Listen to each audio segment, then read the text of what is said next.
Shabbat Shalom para ustedes. Que estén pasando un Shabbat muy bendecido, lleno del amor del Eterno, de su gracia, de su bondad, de su misericordia.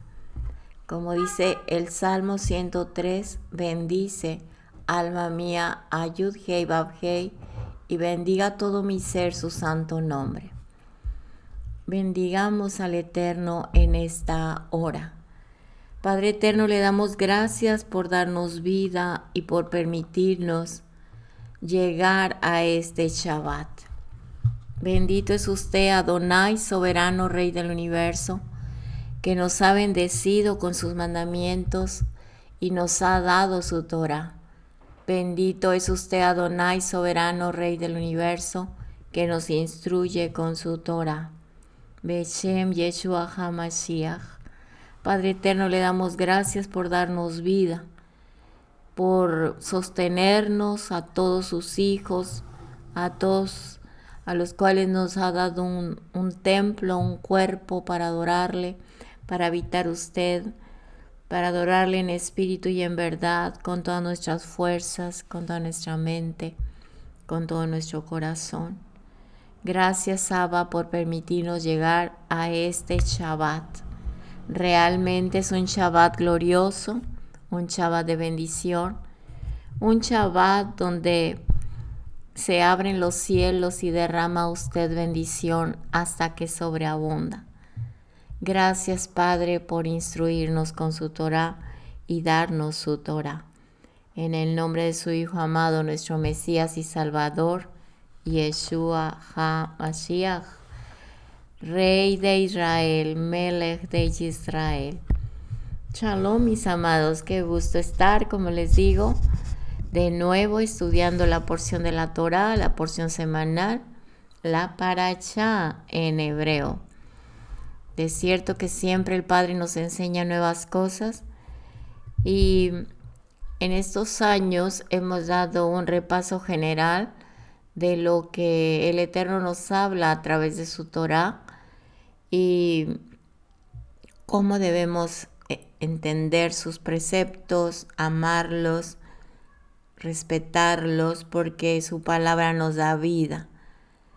Y si el Eterno nos permite, cuando se empiece de nuevo la lectura de la Torá, si el Eterno nos permite especificar, enfocarnos en un tema, ya que cada porción trae muchísimos temas y lo hemos estado viendo de una manera generalizada.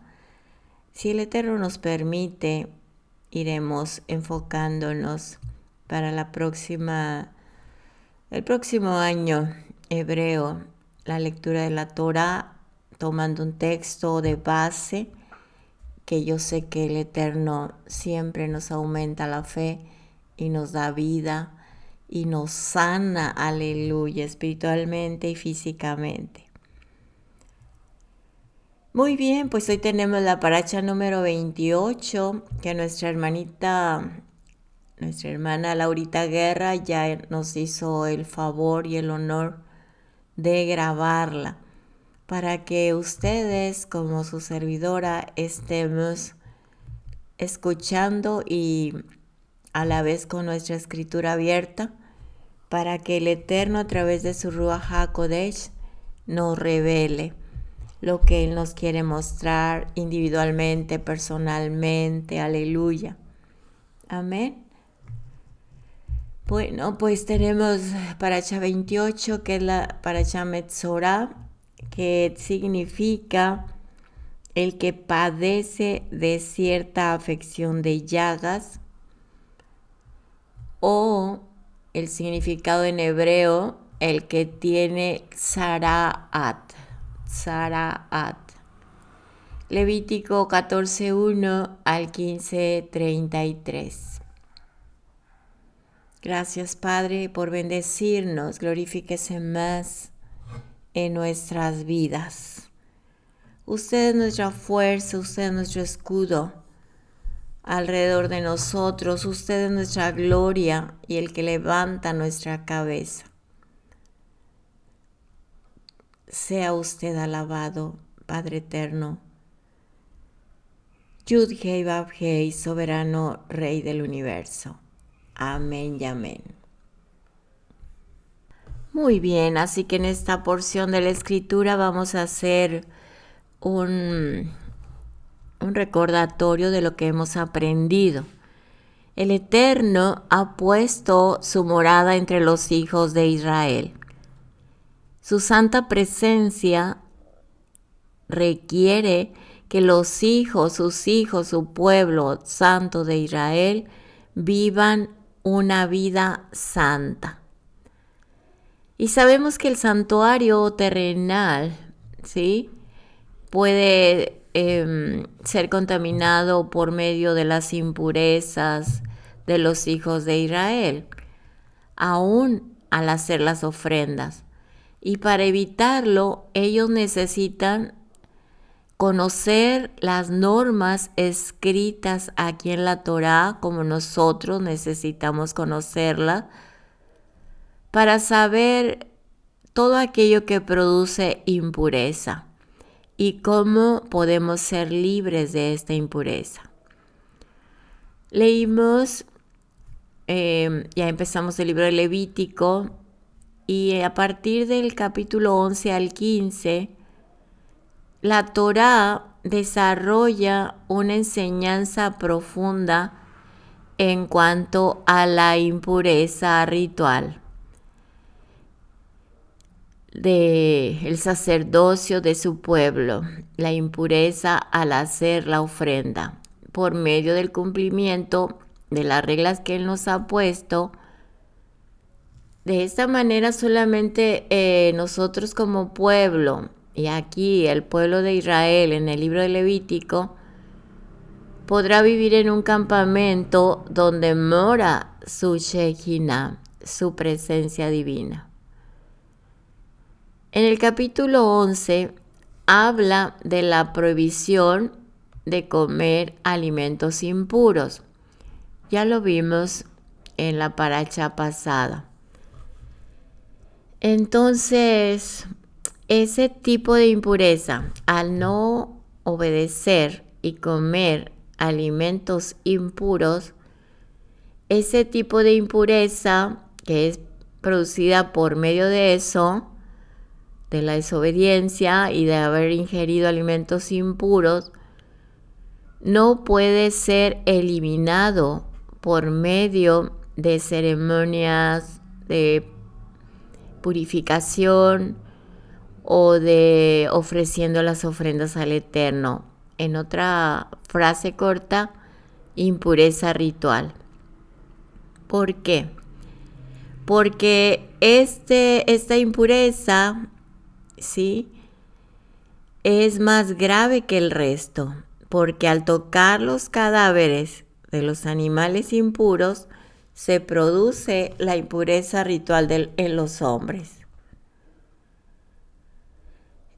Mas esta impureza puede ser eliminada por medio de actos de purificación. Así que el capítulo 11 habla de la prohibición de comer alimentos impuros, ¿sí? Y ya acabamos de ver que esta impureza producida por el ingerir alimentos impuros no puede ser eliminado por medio de los ritos de purificación. Lo que sigue es al tocar los cadáveres de estos animales impuros, entonces se produce la impureza ritual en los hombres. Y esta impureza sí puede ser eliminada por medio de los actos de purificación. Ya lo vimos en el capítulo 11. En el capítulo 12 habla de la impureza producida en la mujer por un parto. Y el capítulo 13 habla de la impureza producida por la plaga de Tzaraat, traducida como lepra. En el capítulo 14 habla de la purificación de Tzaraat en una persona y cómo tratar con esa plaga en una casa. En el capítulo 15 se encuentra la enseñanza de la impureza ritual producida por flujos que vienen de los aparatos reproductores del hombre y de la mujer. Entonces, todas estas instrucciones han sido dadas con el fin de evitar que el tabernáculo sea contaminado y el pueblo dañado por la presencia divina del Eterno que está en medio de ellos. Su Shejinah, su presencia, tanto en el desierto como después en la tierra prometida.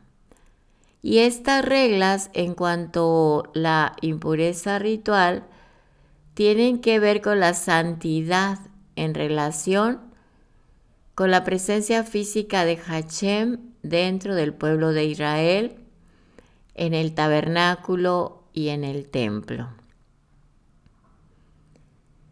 Algunas de estas reglas son aplicables solamente cuando hay un santuario, un tabernáculo o un templo, como por ejemplo las que requieren sacrificios. Por eso cuando leemos los 613 mandamientos, algunos mandamientos no son aplicables porque no hay templo. Lo sabemos muy bien.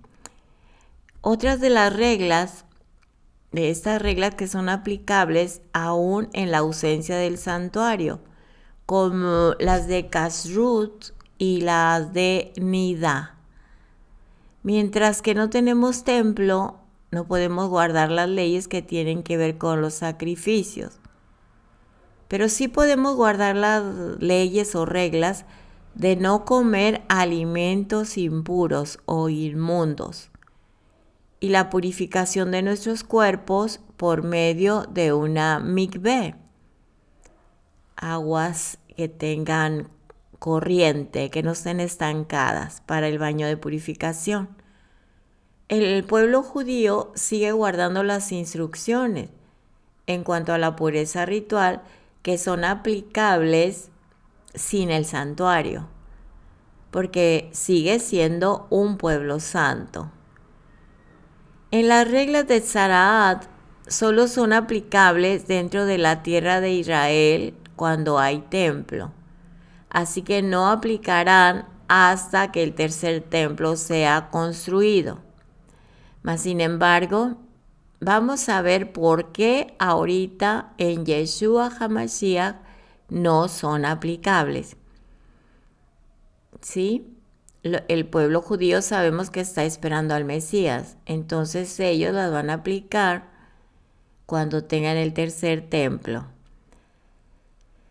Y también vimos que en la paracha anterior, como el Talmud, que es la Torah oral, menciona el nombre del Mesías reconociéndolo, que es el leproso o el estudioso leproso. Por tanto, las leyes de la purificación de Tzaraat están íntimamente relacionadas con él. Lo vamos a ver por qué, aunque ya lo conocemos, pero vamos a dar un repaso.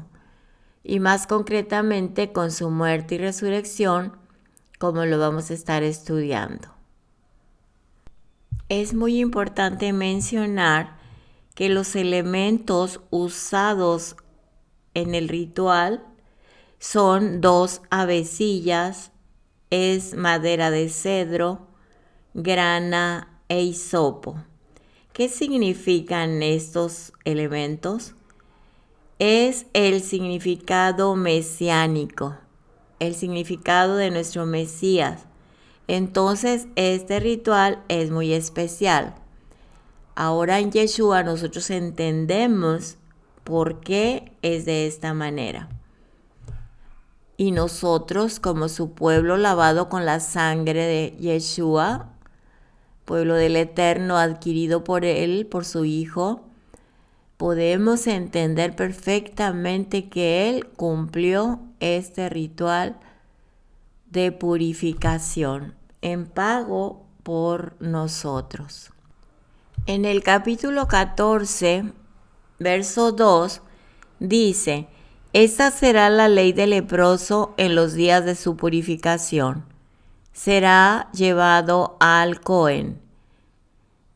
Entonces, antes de venir Yeshua, no había habido ningún caso de tzaraat en la historia de Israel.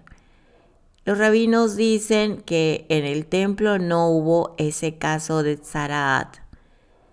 Así es que, como no hubo caso, no se pudo cumplir este mandamiento de la Torá en cuanto a mostrarse al Cohen, al sacerdote, y presentar la ofrenda después de haber sido sanada.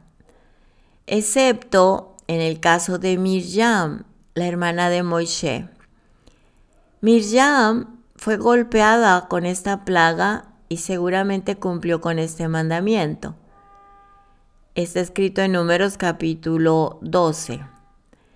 Y en la Haftará que hablamos sobre Naamán, el siervo sirio, en la paracha anterior, él fue limpiado de su tzaraat cuando, en obediencia al profeta, se sumergió en el río Jardén por mandato del profeta Elisha.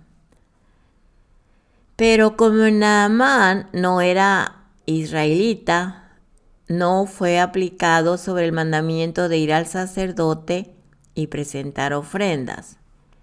Entonces, porque la Torá ha dado estas instrucciones si no han sido necesarias a lo largo de la historia de Israel? Una respuesta para esta pregunta surgió de que cuando venga el Mesías, una de las cosas que él hará es limpiar a los hombres de la tzaraat. Esta será una de las señales del verdadero Mesías. Como está escrito en Lucas 7, 18 al 23, que dice así: entonces los discípulos de Yohanan le informaron de todas estas cosas, y llamando Yohanan a 2 de sus discípulos, los envió al Señor diciendo: ¿eres tú el que ha de venir o esperamos a otro? Cuando los hombres llegaron a él, dijeron: Yohanan nos ha enviado a ti diciendo: ¿eres tú el que ha de venir o esperamos a otro? En esa misma hora curó a muchos de enfermedades y aflicciones y malos espíritus, y a muchos ciegos les dio la vista, y respondiendo él les dijo: id y díganle a Yohanan lo que han visto y oído. Los ciegos reciben la vista, los cojos andan, los leprosos quedan limpios y los sordos oyen. Los muertos son resucitados y a los pobres se les anuncia la buena nueva. Y dichoso es el que no se escandaliza en mí. La expresión el que viene es una expresión mesiánica. El Mesías es el que viene. En hebreo es Jabá, con H. La respuesta que Yeshua da a los discípulos de Yohanan nos enseña que el hecho de que los leprosos son limpiados es una de las señales que el pueblo esperaba para saber quién era el verdadero Mesías. Isaías 29, 18 y 35, 5 y 6. En Mateo 8, 3 y 4 está escrito: y extendiendo la mano, lo tocó diciendo: quiero, sé limpio. Y al instante quedó limpio de su lepra. Entonces Yeshua le dice: mira, no se lo digas a nadie, sino ve, muéstrate al sacerdote y presenta la ofrenda que ordenó Moisés para que les sirva de testimonio a ellos. ¿Cuál fue el testimonio que los sacerdotes iban a recibir? El testimonio era que el Mesías ya había venido por medio de este milagro. todos los sacerdotes en el templo podían saber que el Mesías ya estaba presente. Seguramente es una de las razones por las cuales muchos sacerdotes creyeron en Yeshua, como dice en Hechos 6:7. Y la palabra de Dios crecía y el número de los discípulos se multiplicaba en gran manera en Jerusalén. Y muchos de los sacerdotes obedecían a la fe. 14:3. Y el sacerdote saldrá fuera del campamento. El sacerdote lo examinará si la afección ha sido sanada en el leproso. Aquí vemos que aparece la palabra sanado en relación con la plaga de Tzaraat. Como hemos dicho antes, las escrituras hablan más de ser limpiados de esta plaga que de ser sanado. Pero este texto nos enseña que es obvio que hace falta un acto de sanidad para que una persona pueda ser limpiada de esa plaga. Verso 4. El sacerdote mandará tomar 2 avecillas vivas y limpias, madera de cedro, lana carmesí e hisopo, para el que ha de ser purificado. Los rabinos ellos mismos reconocen que no conocen a fondo el significado de por qué se usan estos elementos para la purificación del Metzorá o de la Tzaraat. Los rabinos más nombrados, entre ellos Rashi o Rashi, y en el Midrash, ellos asocian las aves con las palabras sueltas de Lashon Hara, que el Metzorá habló para traer sobre sí la plaga de Tzaraat. Ellos también asocian el cedro con la soberbia y el hisopo con la humildad. Y como la soberbia es una de las razones por las que vino esta plaga sobre el hombre, ahora tendrá que ser purificado por medio de 2 elementos que hablan de la soberbia y la humildad. Las escrituras nos enseñan que las aves representan al hombre. Una de las 2 aves morirá y la otra ave será soltada libre. Esto nos puede mostrar 2 cosas que representan estas 2 cosas. En primer lugar, representa que al que tenía la plaga de Tzaraat y que estaba como muerto, sin poder tener relación con nadie, expulsado fuera del campamento de Israel. Así, el ave que tiene que morir simboliza la muerte del Metzorá, traducido como leproso o traducido como el que padece aflicción de llagas o Tzaraat. Entonces, repito, el ave tiene que morir porque simboliza la muerte del Tzaraat en la persona. El ave viva que es soltada representa al Tzaraat, que ahora es liberado de esta plaga mortal que le ataba. Y en segundo lugar, y ante todo, las 2 aves representan al Mesías y específicamente su muerte y resurrección. El ave que muere anuncia la muerte del Mesías y el ave que es soltada anuncia la resurrección del Mesías. Todo este proceso de purificación de Tzaraat está relacionado con el Mesías. Por eso podemos encontrar en este contexto también un trozo de madera que indica la muerte del Mesías y que tiene que ocurrir sobre un madero. Como aquí se usa madera de cedro, es posible que la viga horizontal donde fue colgado Yeshua haya sido de cedro. En Números 19 dice que el cedro, el hisopo y la lana carmesí también están mencionados como medios de purificación por medio de las ascuas de la vaca roja, como está escrito en el texto 6. Y el sacerdote tomará madera de cedro e hisopo y lana carmesí y los echará en medio del fuego que arde en que arde la novilla. El cedro es uno de los árboles más altos. La madera de cedro fue la madera más cara y apreciada. Lo podemos ver en 2 Samuel 7:2 y 7 y Primera de Reyes 6, 9 y 18. La lana carmesí simboliza la sangre y el ministerio sacerdotal.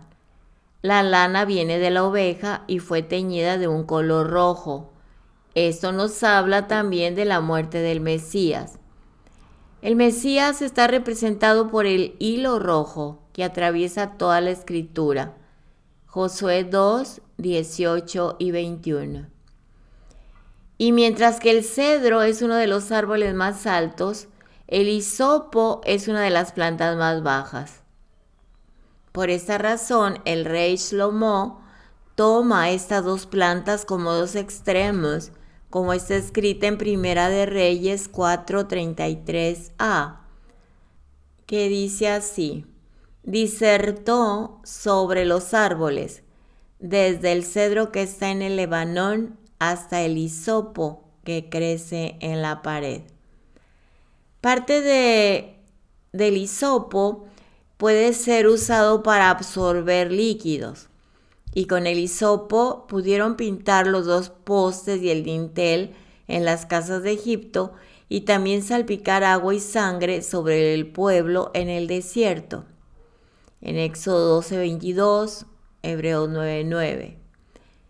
El hisopo es mencionado por primera vez en relación con la redención de Egipto por medio de la sangre del cordero. También está incluido en la ceremonia de la purificación por medio de las aguas purificadoras, producidas por medio de las ascuas de la vaca roja, como está escrito en Números 19:18. Y la persona limpia tomará hisopo y lo mojará en el agua y lo rociará sobre la tienda y sobre todos los muebles y sobre las personas que estuvieron allí y sobre aquel que tocó el hueso o al muerto o al que moría por causas naturales o a la tumba. En el Salmo 51:7 dice: purifícame con hisopo y seré limpio. Lávame y seré más blanco que la nieve. Aquí no cabe la menor duda de que la purificación de la plaga de Zaraat es la base para la oración del rey David.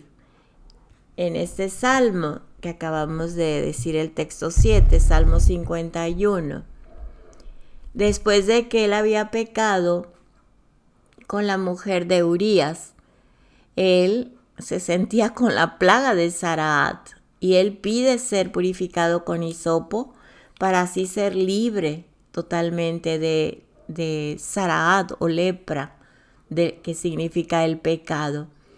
Ser más blanco que la nieve implica tener un estado de pureza superior al que tiene un hombre que está cubierto totalmente con la plaga del Zaraat, de manera que se haya vuelto totalmente blanco. En Levítico 13:13 dice: entonces el Cohen mirará, y aquí si la lepra o tzaraat, que es la palabra correcta, porque no es la lepra que conocemos, ha cubierto todo su cuerpo, declarará limpio al que tenía la afección. Se ha vuelto toda blanca y es limpio. En Juan 19:29 había allí, dice, una vasija llena de vinagre. Colocaron pues una esponja empapada de vinagre en la rama del hisopo y se la acercaron a la boca.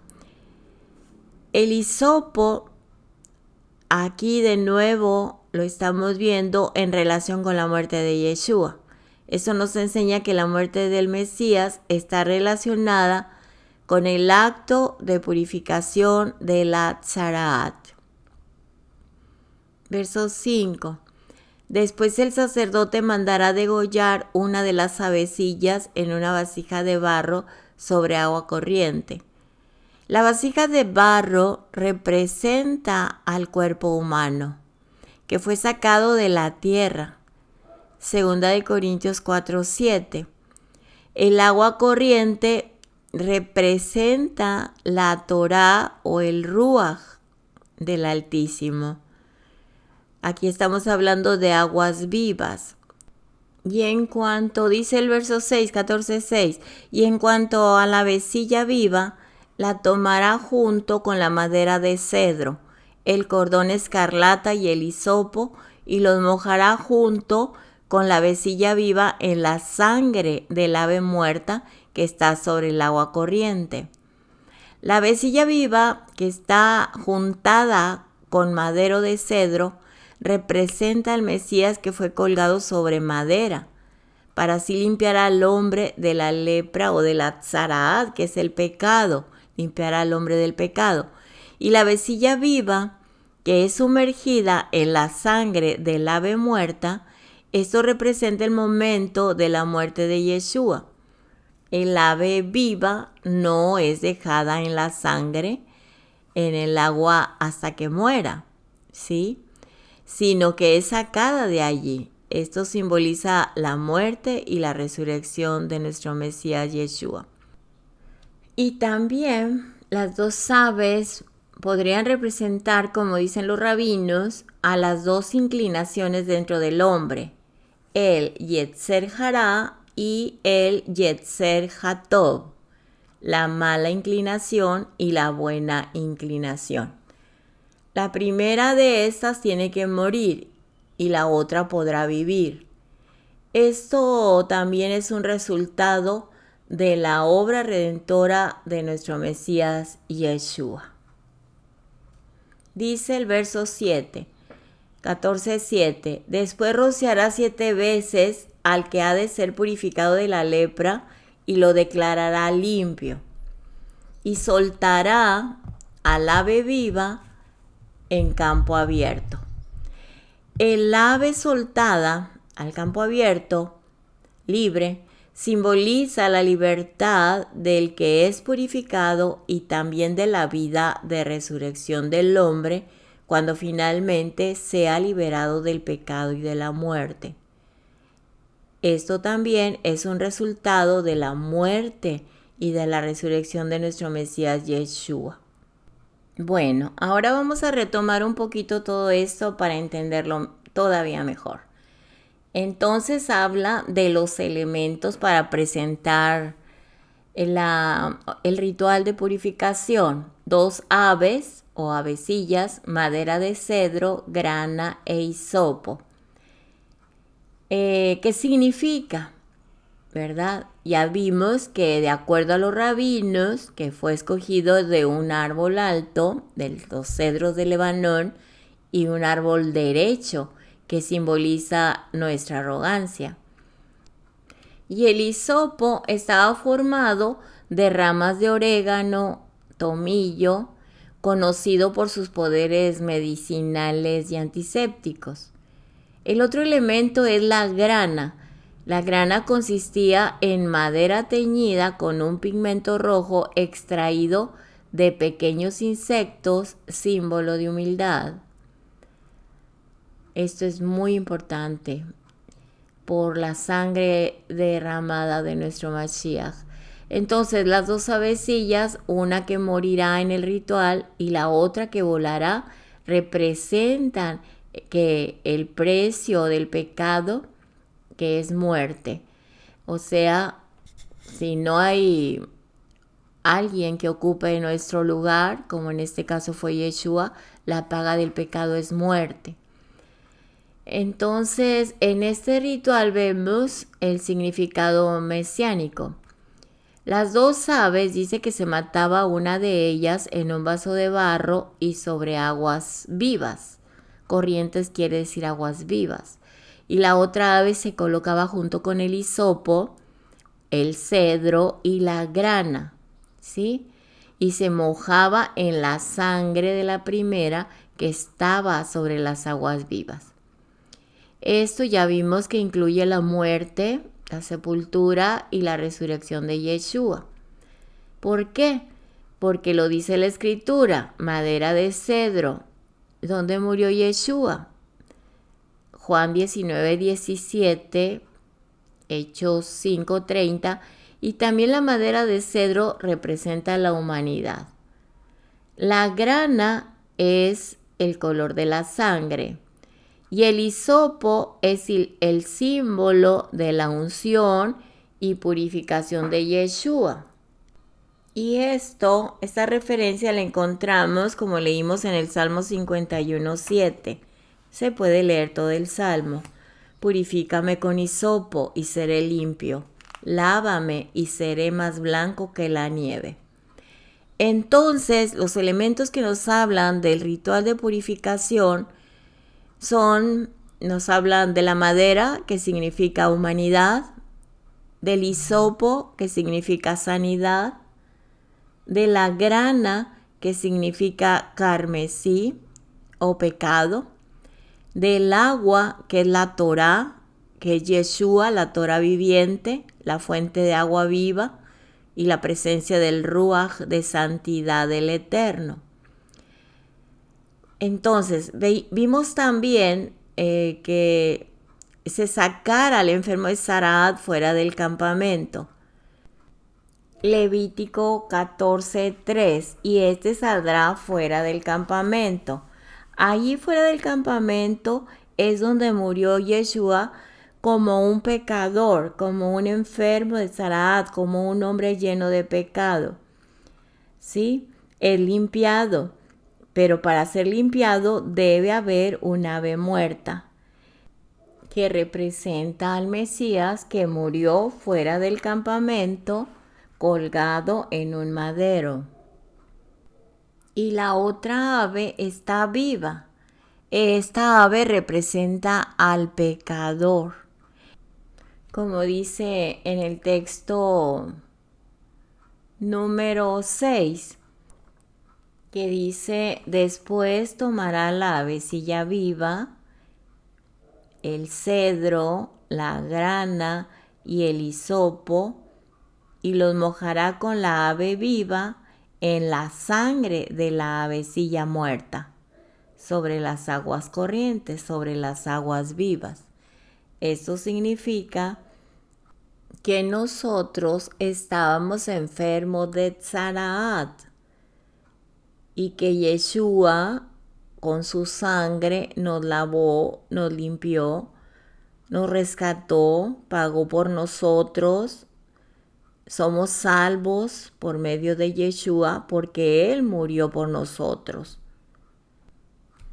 Y con el cedro, el madero, con la grana, la sangre de Yeshua, y el hisopo que purifica el alma, se sumerge en la sangre de la primera ave, la que murió, Yeshua, sobre las aguas corrientes, que representa la Torá o el regreso a la obediencia a la fuente de las aguas vivas.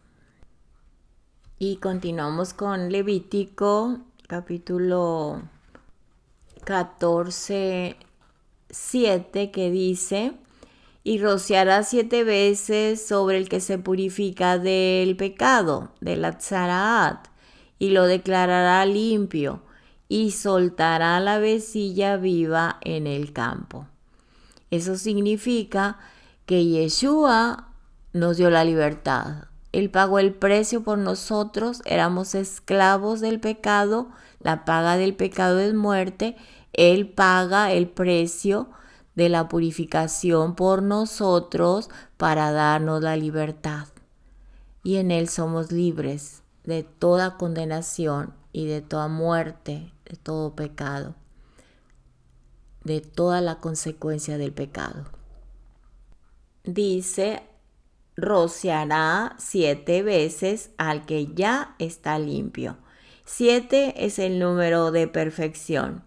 Lo declarará limpio, lo declarará salvado, digno de volver a la congregación de Israel, y soltará el ave viva, que es la resurrección y el regreso al Padre. Así que se cumple el propósito del plan perfecto del Padre. Estas avecillas hablan de la muerte y de la resurrección de Yeshua. Y repito, el ave que es soltada simboliza la libertad del que es purificado y también de la vida de resurrección del hombre cuando finalmente será liberado del pecado y de la muerte. Amén. Bendito es el Eterno por su plan perfecto. Amén. Y vuelvo a recalcarlo, solo Yeshua nos limpia del pecado, de Tzaraat. Estábamos apartados del Padre. Él viene y nos limpia de la lepra, del pecado, Tzaraat. Cuando su sangre cumplió el mandamiento de la Torá por expiación por nosotros. Como en este capítulo que estamos leyendo es muy claro, el leproso o el pecador no adquiere el derecho de ir, entre comillas, al cielo, sino de regresar a Israel, que es el verdadero significado de salvación.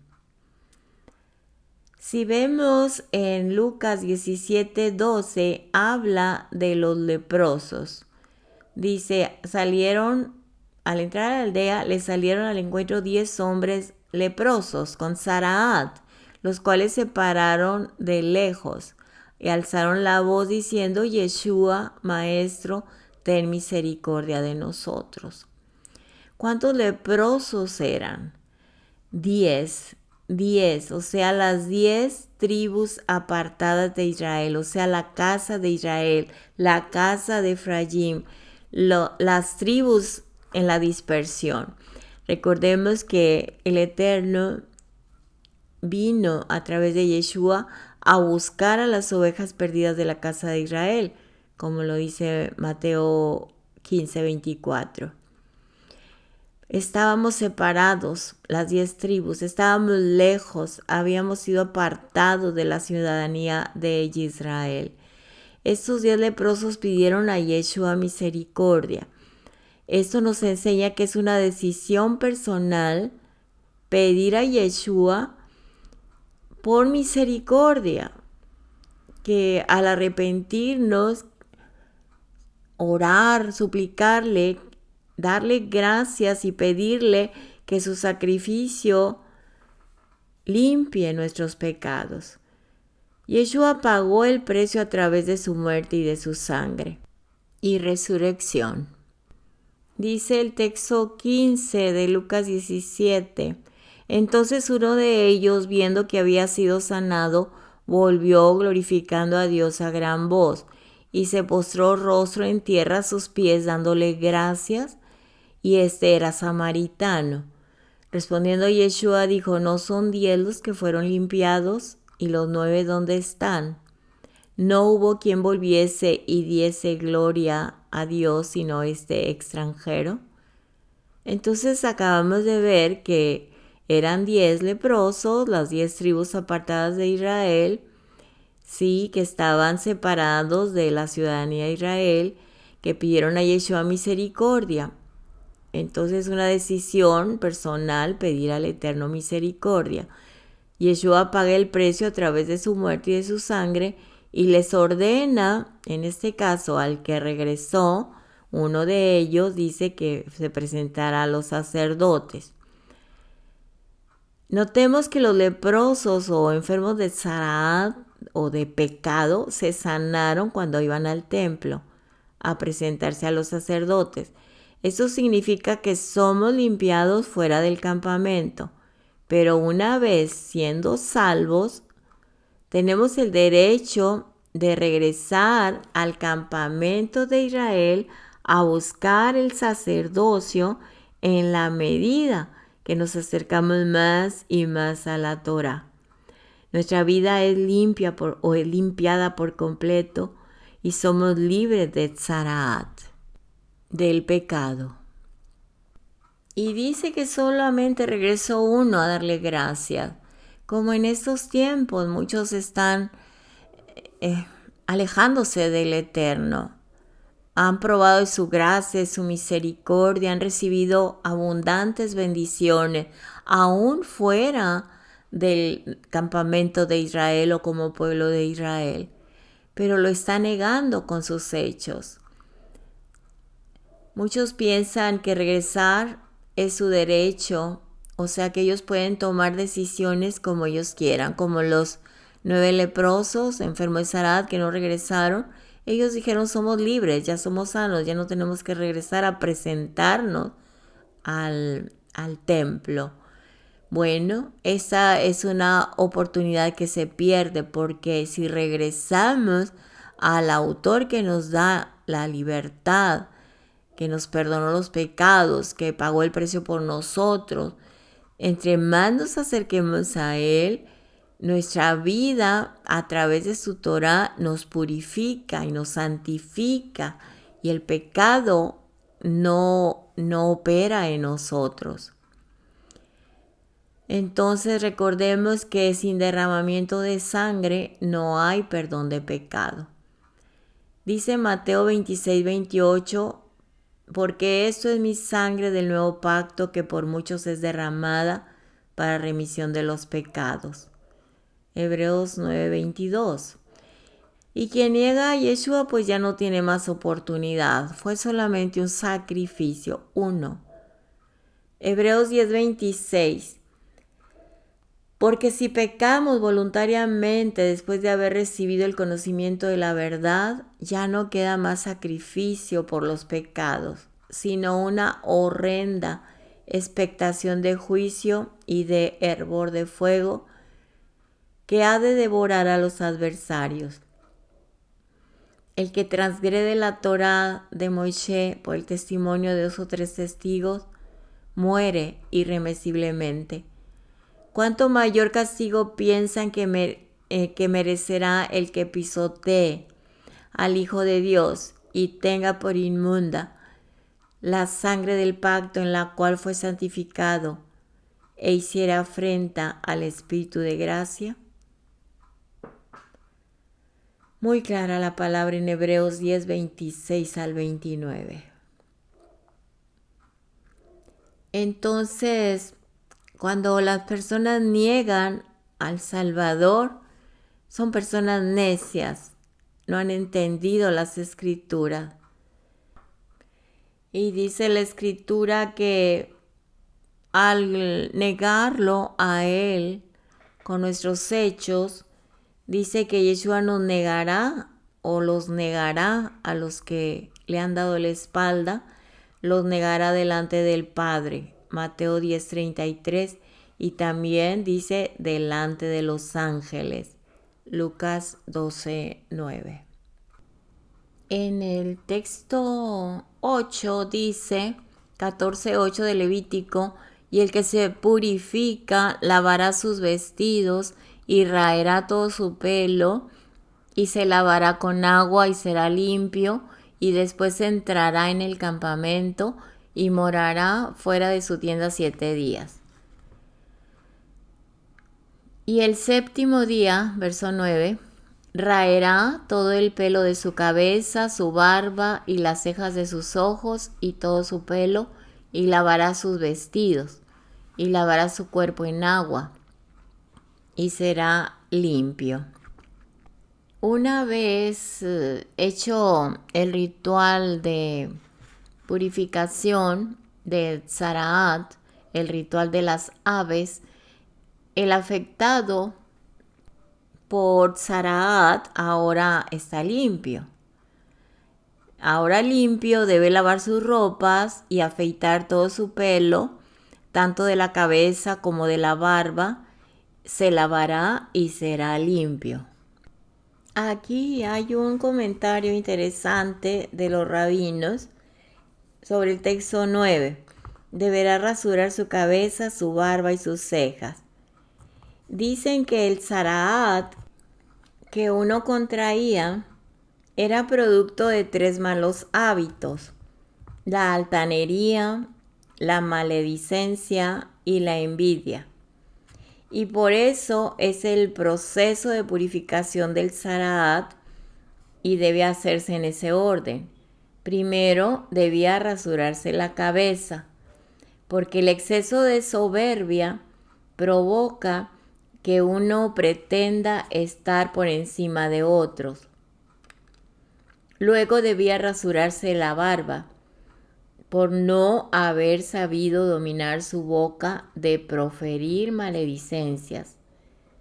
Y por último, debía rasurarse las cejas, por no haber sabido controlar a sus ojos de mirar con envidia y avaricia las pertenencias de sus semejantes. Y todos estos pecados es Tzaraat, por decir unos ejemplos. Por eso dicen ellos hay que rasurarse de esta manera, como dice la escritura en Levítico, pero ellos lo dicen porque en la cabeza está la soberbia, ¿verdad? Que quiere la gente siempre ser el mejor. La barba por no haber dominado su lengua y las cejas por no haber dominado sus ojos y mirar con envidia y avaricia, entre otras cosas. Hay muchos más pecados. Y agrega el texto 9, y lavará sus vestidos, y lavará su cuerpo en agua, y será limpio. Entonces, lavar sus ropas, dice Apocalipsis 22:14, se advierte de guardar los mandamientos, y se tradujo literalmente como lavar las ropas o sus ropas. Apocalipsis 22:14 dice, bendecidos los que lavan sus ropas para tener derecho al árbol de la vida y para entrar por las puertas en la ciudad. Entonces, ¿qué significa lavar las ropas? Es un símbolo de quitar de nosotros todo pecado, toda inmundicia.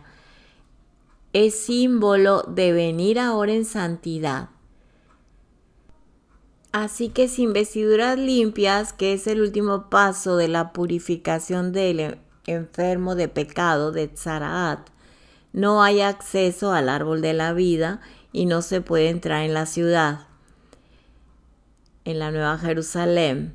Entonces, ¿qué hacía el leproso o el enfermo de Tzaraat o de pecado después de la purificación y de haber sido lavado y afeitado? Él entraba de nuevo en el campamento de Israel. Así que estamos limpios nosotros ahora a través de la sangre del Cordero del Eterno, Yeshua, que nos lavó en el agua limpia, como dice Ezequiel 36, el capítulo 36. Puesto los mandamientos del Eterno en nuestro corazón para ser parte del nuevo pueblo santo de Israel, y en el futuro también será la entrada a la Nueva Jerusalén. Apocalipsis 7:14. Yo le dije, Señor, tú lo sabes. Y él me dijo, estos son los que han salido de la gran tribulación y han lavado sus ropas y las han emblanquecido en la sangre del Cordero. O sea, dice que fuimos emblanquecidos en la sangre del Cordero. Significa que pasamos el ritual de las avecillas, aleluya, limpios de el pecado Tzaraat o lepra. Bendito es nuestro Padre.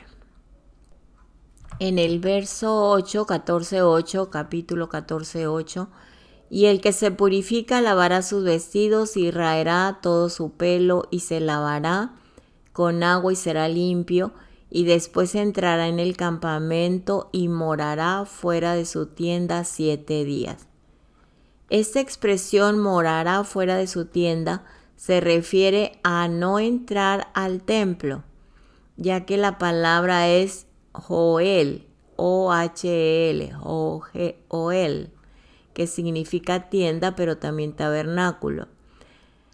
Pero el séptimo día, dice, se afeita su cabeza y barba, lavará su cuerpo y será limpio y entrará al Mishkan. Ahora, ¿nosotros cuándo vamos a entrar al templo del Eterno? En el séptimo día, en el milenio profetizado. Continuamos con el verso 10. En el 8º día tomará 2 corderos sin defecto, una cordera de 1 año sin defecto, 3/10 de una efá de flor de harina mezclada con aceite como ofrenda de cereal y un log de aceite. La purificación finalmente se llevó a cabo en el 8º día.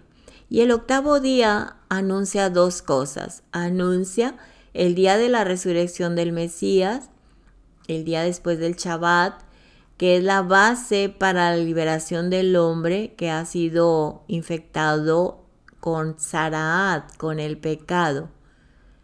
El 8º día también habla del 8º milenio, después de Adán.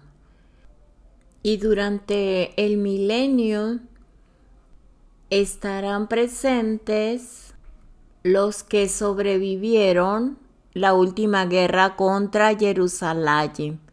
Zacarías 14 y Apocalipsis o Revelación 19.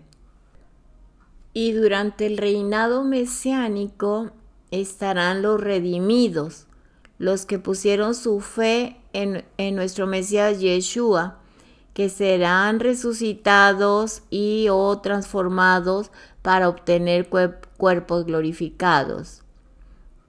Ellos son los redimidos. Ellos participarán en la primera resurrección.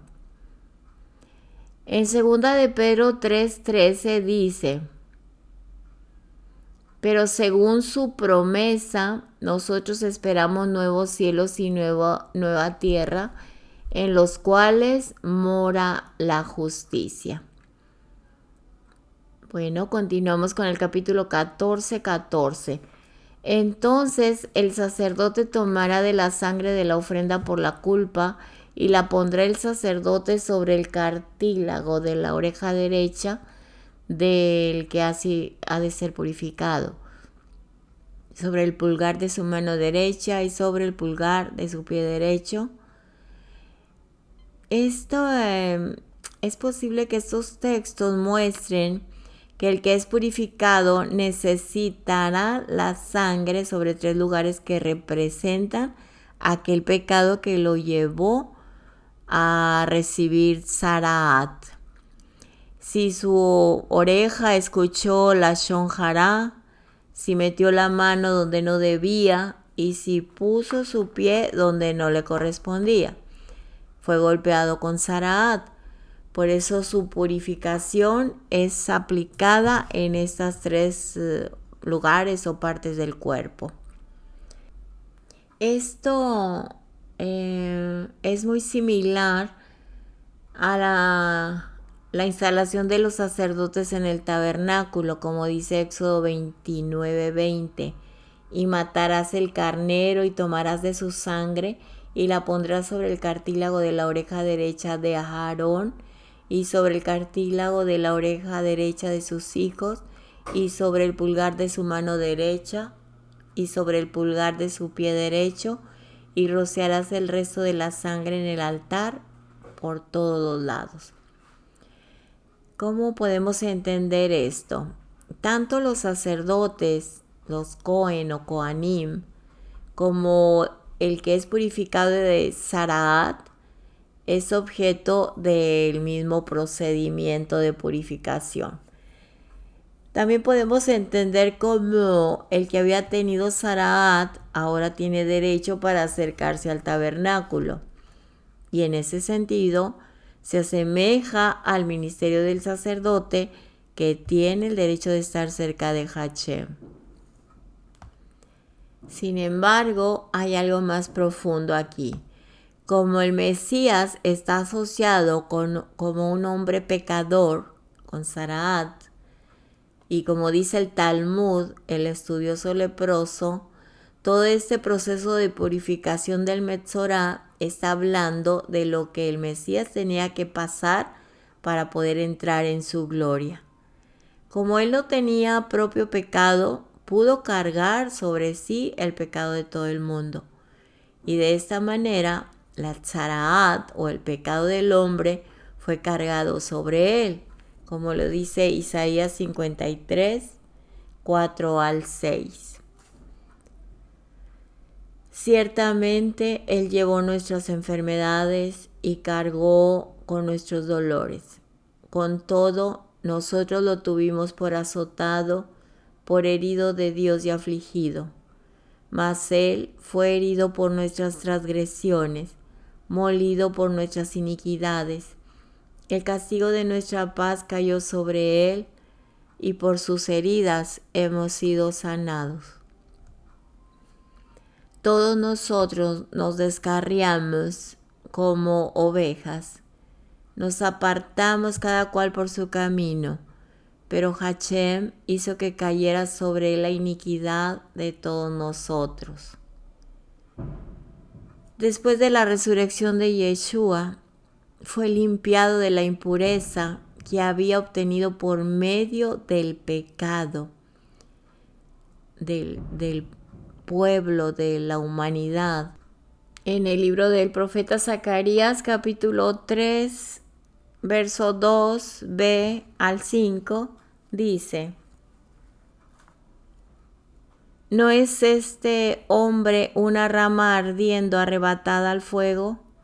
Yehoshua estaba vestido con ropas sucias y él estaba parado delante del malaj, del ángel, que dijo a aquellos que estaban parados ante él: quítenle esas ropas asquerosas. Entonces a él dijo: mira, estoy apartando las iniquidades de ti, yo te vestiré con túnicas finas. Yo dije: y pongan un turbante puro en su cabeza. Así que ellos pusieron un turbante puro en su cabeza y le dieron ropa limpia para que las vistiera, mientras que el ángel de Yud-Hei Vav-Hei estaba allí. Así que mediante este acto de purificación, Yeshua fue introducido en el ministerio sacerdotal según el orden de Melquisedec. Por eso hay una semejanza entre esta ceremonia de purificación de Metzorá y la instalación en el ministerio sacerdotal. Lo puedes leer en Éxodo 29:7, 20:21, Levítico 14:4 y 17:18. Perdón, Levítico 14:14 y 17:18. Repito, Éxodo 29:7, 20 y 21. Regresemos al estudio de hoy, capítulo 14, verso 21. Pero si es pobre y no tiene suficientes recursos, entonces tomará un cordero como ofrenda por la culpa, como ofrenda mecida, a fin de hacer expiación por él, y 1/10 de una efa de flor de harina mezclada con aceite para ofrenda de cereal y un log de aceite. Aunque el hombre sea pobre, no hay rebaja en cuanto al animal que se tenía que dar como ofrenda por la culpa. Tanto el rico como el pobre tenían que dar un cordero por la culpa. Esto nos enseña que el precio para liberar al hombre no puede rebajarse. Es el mismo para el rico como para el pobre. El precio es la muerte del Cordero de Dios, y por medio de la muerte del Cordero, tanto el rico como el pobre podrán ser libres del pecado y purificados para poder entrar en el santuario del Eterno y estar cerca de Hashem y servir en el ministerio de Melquisedec o Malquisedec.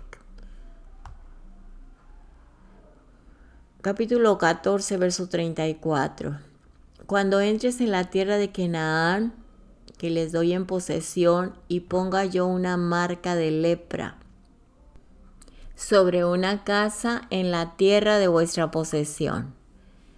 Esta ley solo se aplica sobre las casas en la tierra de Israel.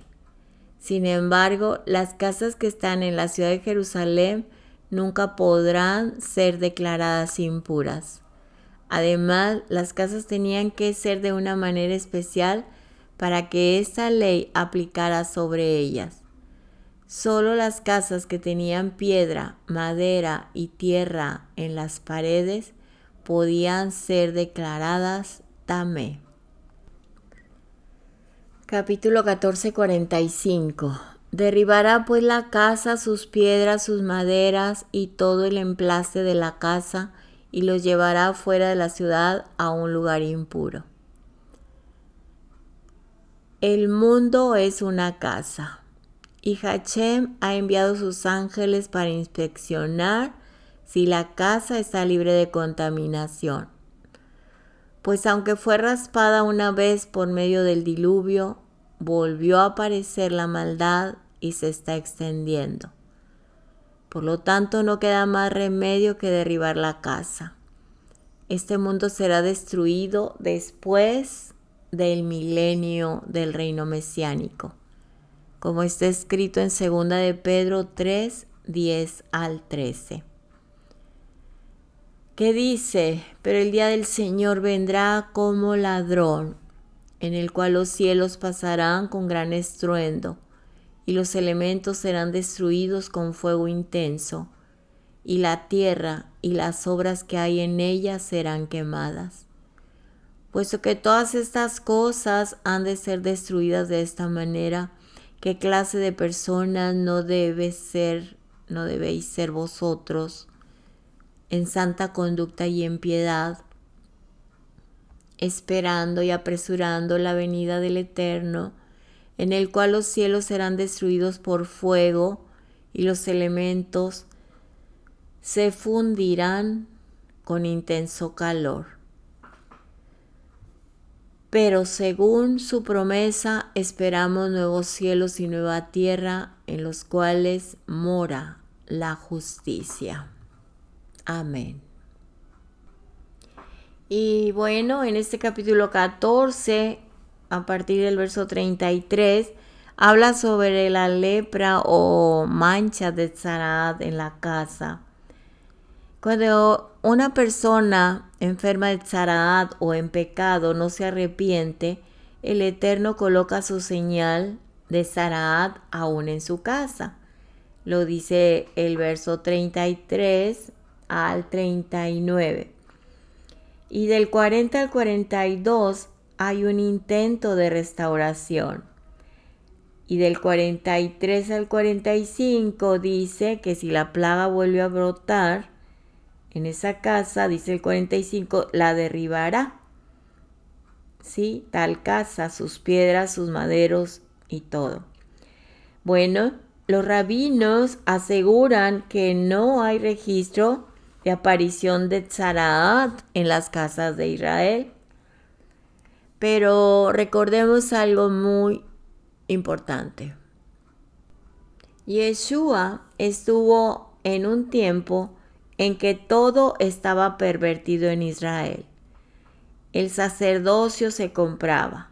Se habían apartado de la Torá, se habían apartado de los profetas para seguir sus propios mandamientos de hombres. Mas, ¿qué hizo Yeshua? Yeshua mandó desocupar la casa. En Lucas 19:45 dice, y entrando en el templo, comenzó a echar fuera a todos los que vendían y compraban en él, diciéndoles, escrito está, mi casa es casa de oración, mas vosotros la habéis hecho cueva de ladrones. Y este evento ya había sido anunciado por el profeta Jeremías. Entonces, si el pueblo judío presente en aquel momento hubiera estado meditando día y noche en el Tanaj, que es el Antiguo Testamento, ellos hubieran reconocido esta advertencia que estaba escrita en Jeremías 7:11. La cueva de ladrones delante de sus ojos, esta casa sobre la cual es invocado mi nombre, he aquí que también yo lo veo, dice Yud Hei Vav Hei. Entonces les continúo enseñando y procurando una segunda oportunidad de restauración, como lo acabamos de ver en Levítico, en la segunda oportunidad, y la tercera era la destrucción de la casa. Pero no hubo respuesta de parte del pueblo de Israel. En Lucas 19:47 dice, y enseñaba cada día en el templo, pero los principales sacerdotes, los escribas y los principales del pueblo procuraban matarle. Y como hicieron caso omiso, pues finalmente fue destruido el templo y no quedó piedra sobre piedra. Marcos 13:1.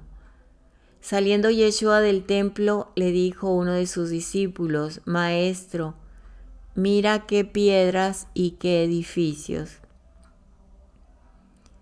Yeshua le dijo, ¿ves estos grandes edificios? No quedará piedra sobre piedra que no sea derribada. Lucas 19:44. Y te derribarán a tierra y a tus hijos dentro de ti, y no dejarán en ti piedra sobre piedra, por cuanto no conociste el tiempo de tu visitación. Y en el año 70 después de Yeshua, se cumplió la profecía, la sentencia. El templo fue destruido, tenía pecado, tenía lepra, tenía tzaraat. Si en un momento dado hubiera habido un cambio y no se hubiera extendido la maldad en Israel, la casa o el templo simplemente se hubiera purificado. Levítico 14, versos del 47 al 57. Levítico 14:45, y sacarán todo fuera de la ciudad al lugar inmundo. Y en el año 70, en la destrucción del templo, ¿a dónde se llevaron los tesoros del templo? Se los llevaron a Roma. La Torá es la verdad, ni una sola de sus palabras dejará de cumplirse.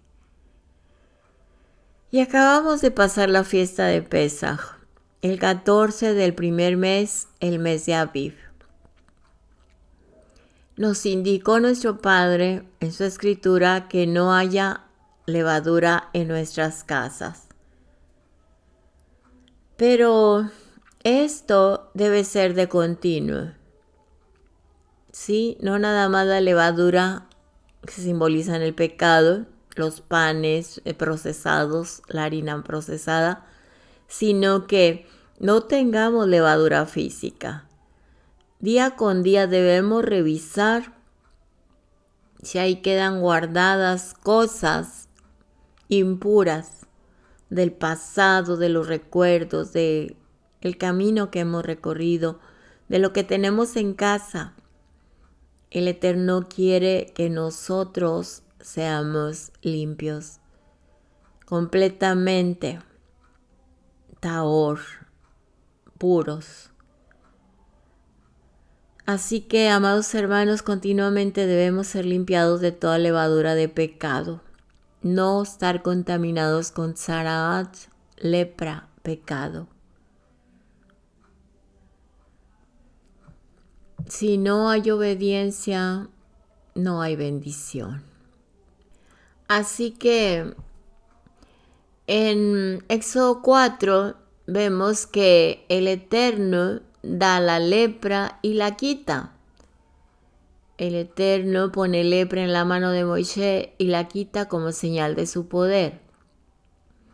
En Números 12, 1 al 10, habla de la Lashon Hará o habladuría.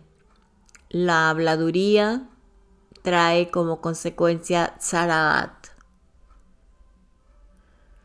En Deuteronomio 24, 8 al 9, En cuanto a la plaga de la lepra, ten cuidado de observar diligentemente y hacer todo lo que les enseñan los Cohen levitas, según yo les he mandado, así cuiden de hacer. Acuérdate de lo que hizo Yud-Hei Vav-Hei, tu Elohim, a Miriam en el camino, después que saliste de Egipto. En 2 de Crónicas 26:16 dice que nadie está por encima de Yud-Hei Vav-Hei. Verso 18.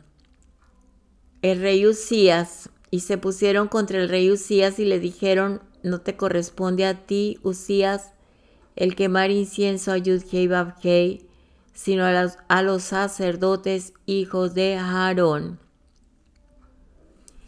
Ellos son consagrados para quemarlo. Sal del santuario, porque has prevaricado, y no te será para gloria delante de Yud-Hei Vav-Hei. Entonces Usías, teniendo en la mano un incensario para ofrecer incienso, se llenó de ira. Y en su ira contra los sacerdotes, la lepra le brotó en la frente delante de los sacerdotes, en la casa de Yud-Hei Vav-Hei, junto al altar del incienso. Entonces vimos que en 2 de Reyes 5:1, la sanidad de Naamán, que era necesario sumergirse en el Jordán, él recibió esa instrucción de sumergirse 7 veces para ser sano. ¿Y qué significa sumergirse en el Jordán? Es venir con sinceridad de corazón a Israel. Ahora, los 7 pecados que dicen en la Torah oral que traen la plaga de Tzaraat es el Lashon Hara, la lengua, el asesinato, la inmoralidad, el falso juramento, la arrogancia, el robo, la avaricia. En el libro de Isaías 53 vemos la obra de nuestro Mesías Yeshua. Yeshua fue llamado pecador, con Tzaraat, leproso, por haber cargado nuestro pecado. Su llaga de lepra nos sanó la nuestra, nos limpió del pecado. Todo este proceso de purificación del Metzorá, del leproso, del pecado, está hablando de lo que el Mesías vendría a hacer antes de regresar a su gloria. Yeshua fue limpio de la impureza que había obtenido por medio de nuestro pecado después de su resurrección. Capítulo 14, 54 al 15. Leamos el 15:2. Hablen a los hijos de Israel y díganles: cuando cualquier hombre tenga flujo de su cuerpo, su flujo es impuro. La palabra hebrea para flujo es sab, con Z. Sab, que significa emisión, flujo, corriente, emanación. Aquí no se refiere a la emisión de semen, sino de otro tipo de flujo. Como la palabra flujo se repite 2 veces, se deduce que la impureza ritual empieza a partir de la segunda emisión de flujo. Este tipo de impureza es más severo que la impureza producida por la emisión de semen y requiere sacrificios para su purificación. Textos 14 y 15. Leamos capítulo 15, verso 4. Toda cama sobre la cual se acueste la persona con flujo quedará impura, y todo sobre lo que se siente quedará impuro.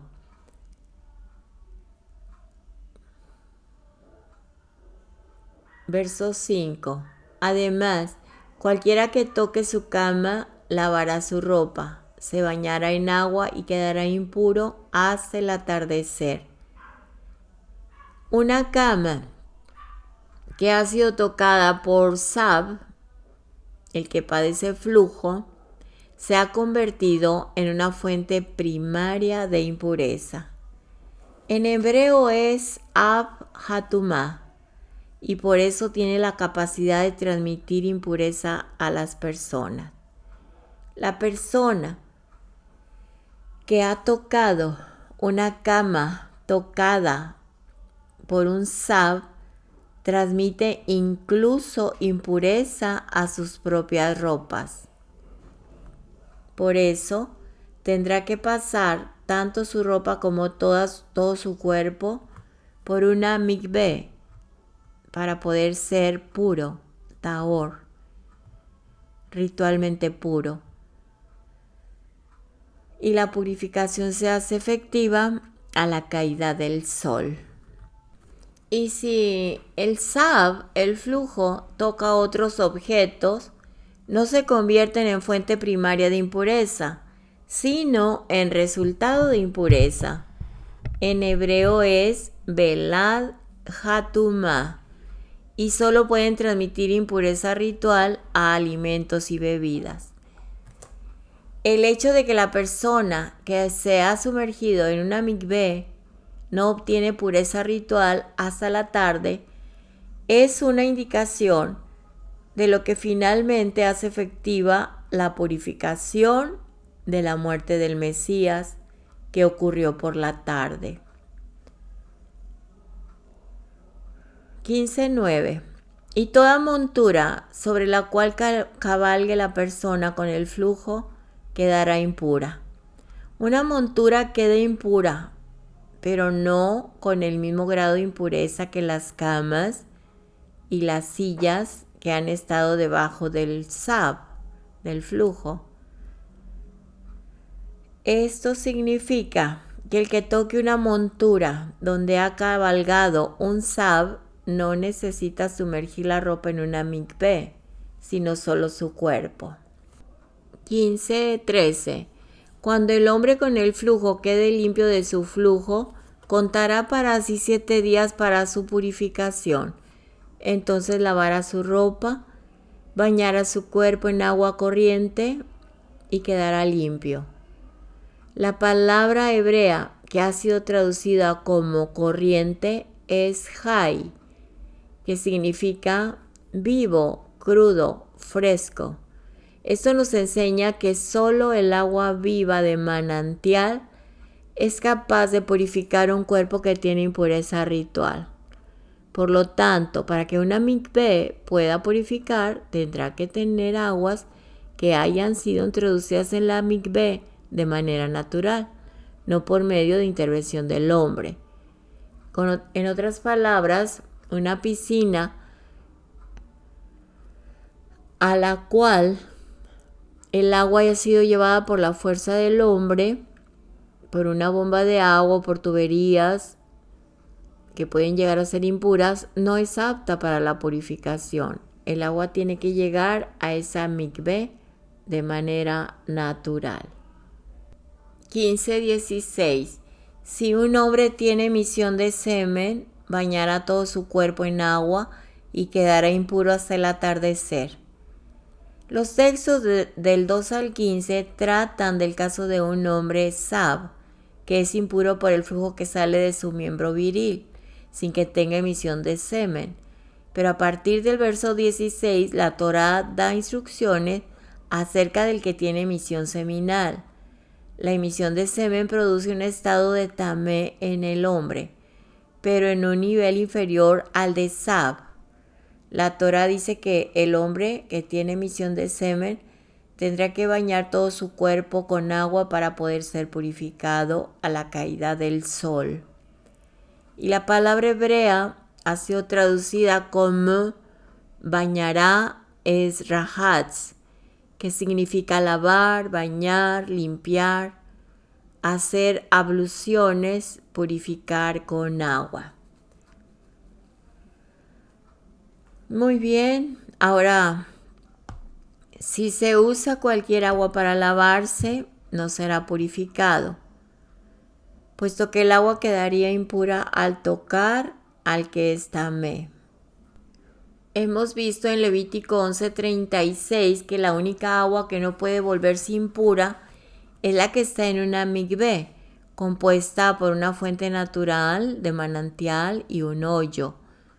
Por lo tanto, la única agua que sirve para lavarse de la impureza es el agua de una migvé, con esas características. Muchos ríos y lagos son aptos para la purificación.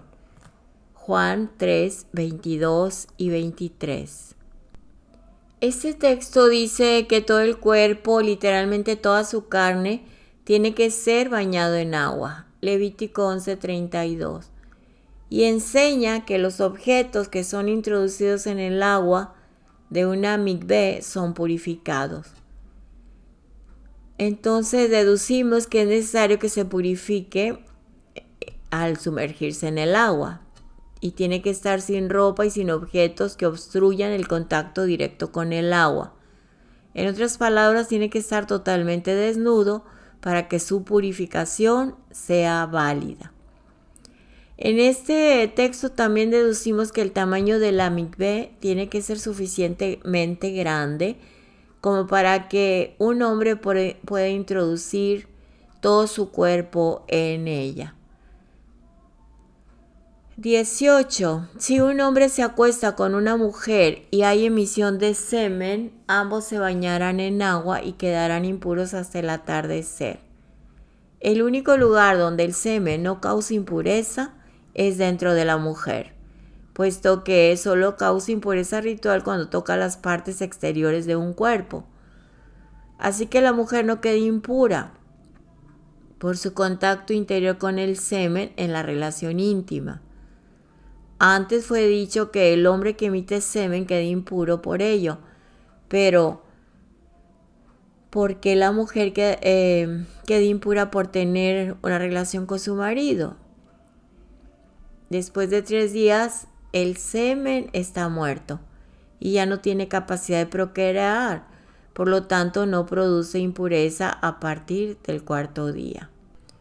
Parece que el estado tamé, impureza ritual, es producido en el hombre, por tener algún tipo de contacto con la muerte.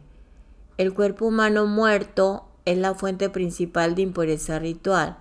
Por lo tanto, la relación sexual tiene que ver con la muerte, puesto que millones de espermatozoides mueren sin producir vida humana. El mismo pensamiento está detrás de la menstruación de la mujer.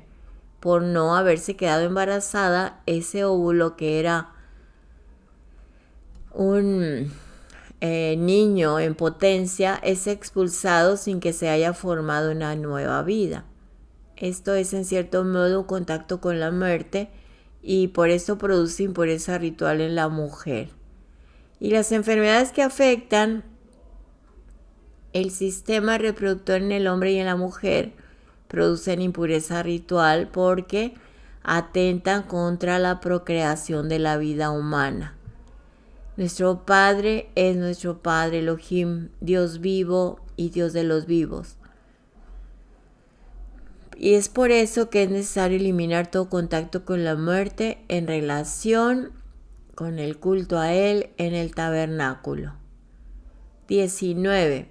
Cuando una mujer tenga flujo, si el flujo en su cuerpo es sangre, ella permanecerá en su estado de impureza menstrual por 7 días. Y cualquiera que la toque quedará impuro hasta el atardecer. En los versos 19 al 24 se encuentran las instrucciones en cuanto a la mujer durante su estado de separación mensual. En hebreo es nidá. Nidá, el tiempo de nidá, menstruación, es de 7 días. El primer día es contado cuando ella empieza a manchar con sangre, independientemente de la hora del día cuando esto ocurra. Y ese día se cuenta como el primer día. incluso si solo quedan unos minutos hasta la caída del sol. Así que el día en que empiece el flujo de sangre es contado como un día entero. Luego ella va contando los días hasta llegar al final del séptimo día, poco antes de la caída del sol. Entonces ella se sumerge en una mikveh para purificarse y a la caída del sol queda ritualmente purificada. Entonces podrá unirse con su marido de nuevo durante la noche del octavo día. Esto es lo que enseña la Torá. Y además de esto, los rabinos han hecho una cerca de protección alrededor de este mandamiento y ha añadido 7 días después del último día de flujo. Esto lo que los rabinos añaden es Torá oral. La persona que toca a una mujer que está en menstruación, nidá, queda ritualmente impura y no podrá entrar en el templo ni comer de las cosas consagradas o de los sacrificios durante ese día. Y si un hombre, dice el 24, se acuesta con ella y su impureza menstrual lo mancha, quedará impuro por 7 días y toda cama sobre la que él se acueste quedará impura. La Torá prohíbe se tengan relaciones maritales durante el tiempo de nidá, de menstruación. Levítico 18:19. Y no te acercarás a una mujer para descubrir su desnudez durante su impureza menstrual. En Levítico 20:18 está escrito: si alguno se acuesta con mujer menstruosa y descubre su desnudez, ha descubierto su flujo, y ella ha puesto al descubierto el flujo de su sangre, por tanto ambos serán cortados de entre su pueblo. En Ezequiel 18:5-6, pero el hombre que es justo y practica el derecho y la justicia, y no come en los santuarios de los montes, ni levanta sus ojos a los ídolos de la casa de Israel, ni amancilla a la mujer de su prójimo, ni se acerca a una mujer durante su menstruación. Dice, pero el hombre que es justo. Ezequiel 22:10. A ti se ha descubierto la desnudez del Padre. En ti se ha descubierto la desnudez del Padre. En ti han humillado a la que estaba impura por su menstruación. ¿Cómo es posible que en Levítico 15:24 se habla de que un hombre pueda acostarse con una mujer de manera que su impureza menstrual lo manche, si está prohibido tener relaciones durante los 7 días de nidá de la mujer? Es lógica la explicación. No se trata de que el hombre se acueste con su esposa durante la semana de nidá, sino justo al comenzar esa semana. Y sin darse cuenta tuvieron una relación, por equivocación, justo cuando el flujo empezó. Y en este caso, el varón queda impuro durante una semana, al igual que la mujer. En otro caso, ambos son castigados por la pena de caret, corte de la persona de su raíz divina y muerte espiritual. 15:25. Si una mujer tiene un flujo de sangre por muchos días, fuera del periodo de su impureza menstrual, o si tiene un flujo después de ese periodo, todos los días de su flujo impuro continuará como en los días de su impureza menstrual. Es impura. Ahora la Torá trata de la sabá, que es un caso diferente a la menstruación normal. Se trata de tener flujo de sangre fuera de los 7 días de nidá. En el caso de que la mujer sangre 1 o 2 días más, es decir, en total 8 o 9 días, ella no pasa al estado de sabá, porque está escrito: por muchos días fuera del periodo de separación. Necesita haber por lo menos 3 días de flujo fuera del periodo menstrual para que sean considerados como muchos días. Cuando este flujo de sangre anormal se limita a 1 o 2 días, ella puede bañarse el día siguiente al flujo y esperar hasta la tarde. Si no hay flujo por la tarde, ella se vuelve pura y podrá unirse otra vez con su marido. Podría ser que el flujo de la menstruación se alargue 3 días fuera de los 7 días. O podría ser que haya flujo durante 3 días o más, en el periodo de los primeros 11 días después de los 7 días de nidá. En estos casos, ella entrará en el estado de sabá y necesitará tener un periodo de 7 días limpios para poder llegar a ser ritualmente pura. Al final de los 7 días limpios, ella se sumerge en la mikvé y a la caída del sol ella queda pura. En el 8º día necesitará presentar sacrificios en el templo para su expiación, al igual que el varón, cuando es purificado por su estado de sab, como ya hemos visto en Levítico 15, 2 al 15. Cuando aumentaron las dificultades del exilio, cuando las tribulaciones se multiplicaron y los corazones se volvieron a afligir, los sabios temieron que pudieran producirse errores en el cómputo de los días considerados como puros, mientras que en realidad eran impuros. Ahora bien, como cualquier error de ese aspecto puede conllevar a la pena de cercenamiento, decretaron de una manera general que la menor pérdida de sangre impura exige para volver al estado de pureza que se cumpla con el periodo de 7 días puros previos a la inmersión.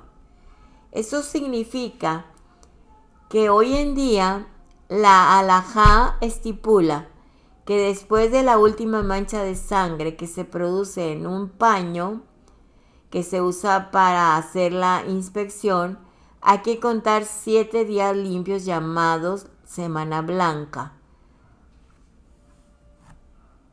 ¿Por qué ordena la Torá que la impureza de la menstruación continúe durante 7 días? Porque cuando el marido esté en contacto constante con su esposa, podrá desarrollar una desgana hacia ella. Entonces la Torá ordena que sea impura durante 7 días para que sea amada por su esposo, como en el momento en que ella entró en el lecho nupcial.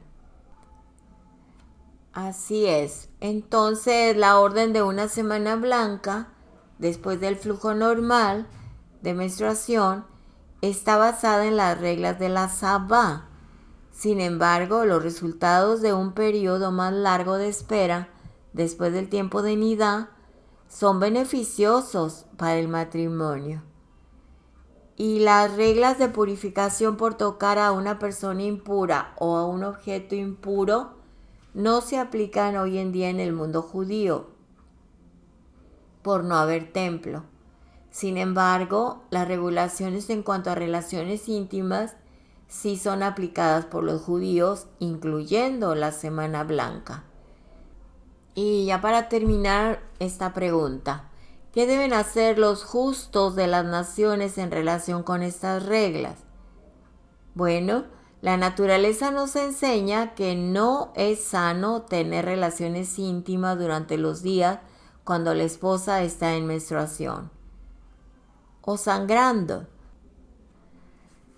Así que los hijos del Eterno hacen bien en abstenerse durante ese tiempo, que puede durar entre 3 y 7 días. Además, consideramos Dicen los estudiosos que los que desean vivir en un nivel más alto de santidad y tener un matrimonio más sano, deben guardar, como dice la Escritura, 7 días después del inicio de la menstruación, de la misma manera como la Torá estipula para los judíos.